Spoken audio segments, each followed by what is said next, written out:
തരാൻ നീ ബാധ്യസ്ഥയുമാവും. ഇല്ലെങ്കിൽ പിന്നെ എന്റെ വാക്കുകൾ കേൾക്കുന്നത് സത്യഭാമയായിരിക്കും. അറിയാലോ അവരെ. 2 അടി അവരുടെ കാരണം നോക്കി അടിച്ചിട്ട് അടിക്കാനുണ്ടായ സാഹചര്യം പറഞ്ഞ അവര് ക്ഷമിക്കും. പക്ഷെ അവരെ പോലൊരു സ്ത്രീയെ ബോധപൂർവം പറ്റിച്ചു എന്നറിഞ്ഞ അവര് നിന്ന് ഉറഞ്ഞു തുള്ളു. എന്ത് വേണമെന്ന് ഇപ്പൊ തീരുമാനിക്കാം. ഞാൻ ആരാണെന്ന് സത്യം തേടി പോകണോ, അതോ സത്യഭാമയ്ക്ക് മുന്നിലേക്ക് ഞാൻ ആ രഹസ്യം എറിഞ്ഞു കൊടുക്കണോ എന്നൊക്കെ. പപ്പി സ്വന്തം മോളല്ലെന്ന് ആ രോഹിത് എങ്ങാനും അറിഞ്ഞാലുള്ള അവസ്ഥ നീ ഒന്ന് ആലോചിച്ച് നോക്കിക്കേ. ഭ്രാന്ത് പിടിച്ചു പോവും അവനെപ്പോലൊരു ലോല ഹൃദയം. കിട്ടുന്നത് എന്താണോ അതെടുത്തിട്ട് പോളും ശ്യാമയുടെ പള്ളയ്ക്ക്. ശ്യാമയുടെ മരണം, രോഹിത്തിന്റെ അറസ്റ്റ്, കേസ്, പുകില്, ജയില്. ശാലിനിയുടെ തിരക്കുള്ള ജീവിതത്തിൽ വീണ്ടും ഓടടാ ഓട്ടം. എന്താ വേണ്ടെന്ന് വെച്ചാ ഇപ്പൊ തീരുമാനിക്കണം.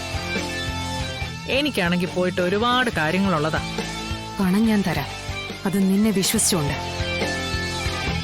പക്ഷെ വീണ്ടും തരികിട പരിപാടിയുമായി കളത്തിലിറങ്ങാനാണ് ഭാവമെങ്കിൽ ജില്ലാ കളക്ടറുടെ അധികാര പരിധിയിൽ നിന്നുകൊണ്ട് എനിക്ക് ചിലതൊക്കെ ചെയ്യേണ്ടി വരും.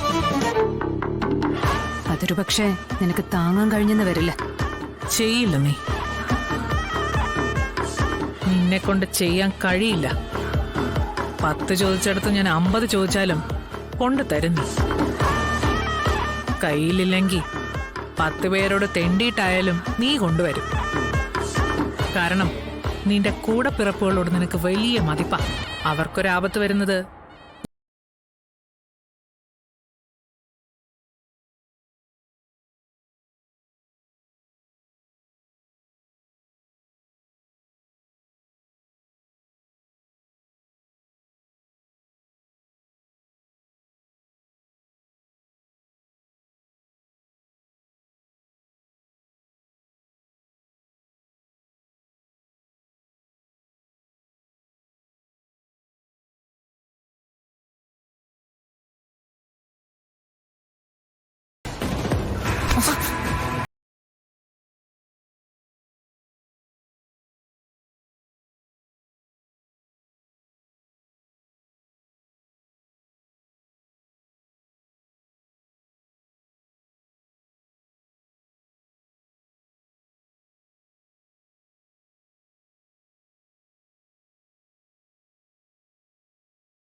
അല്ല, അവർ സമയത്തിന് എത്തുമെന്ന് പറഞ്ഞിട്ടില്ലേ ഭാമേ?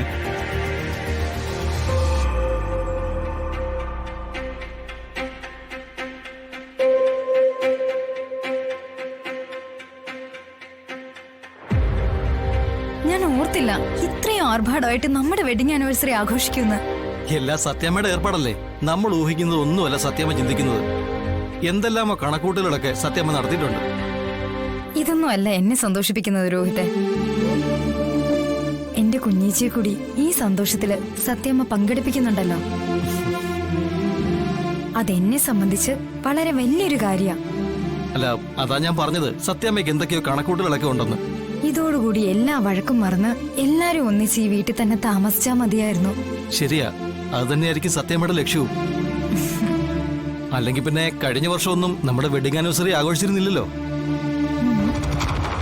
ഈ വർഷം സത്യമ്മ തന്നെയല്ലേ ആഘോഷിക്കാന്ന് പറഞ്ഞത്.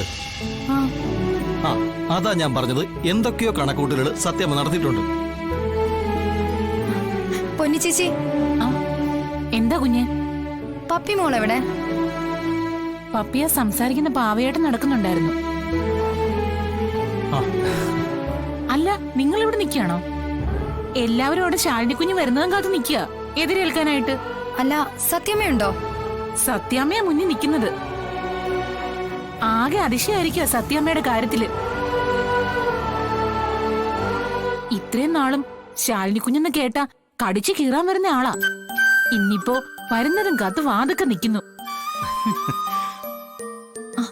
ഞാൻ എന്താ എടുക്കാൻ വന്നേ? ആ, അത്. എന്നാ പിന്നെ നമ്മളായിട്ട് എന്തിനാ മാറി നിൽക്കുന്നേ? വാ. പിന്നെ ഇന്നത്തെ ഇവിടുത്തെ താരം നമ്മളല്ല, എന്റെ കുഞ്ഞേച്ചിയാ, അത് മറക്കണ്ട. ആയിക്കോട്ടെ. നടക്ക് നടക്ക്. ആ ആ.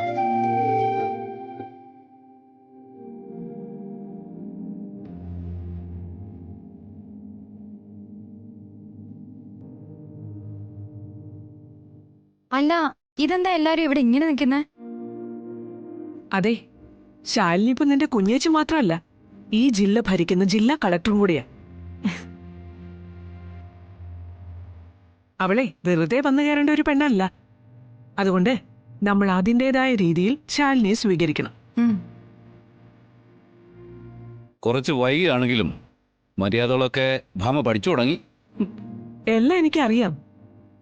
ഒരവസരം വരുമ്പോഴല്ലേ നമുക്കത് പ്രകടിപ്പിക്കാൻ പറ്റൂ. ഓ അമ്മ വലിയ സന്തോഷത്തിലാണല്ലോ. ഈ സന്തോഷം കാണുമ്പോൾ വലിയ പേടിയാ തോന്നുന്നേ. എപ്പോൾ വേണമെങ്കിലും ഇത് മാറാം.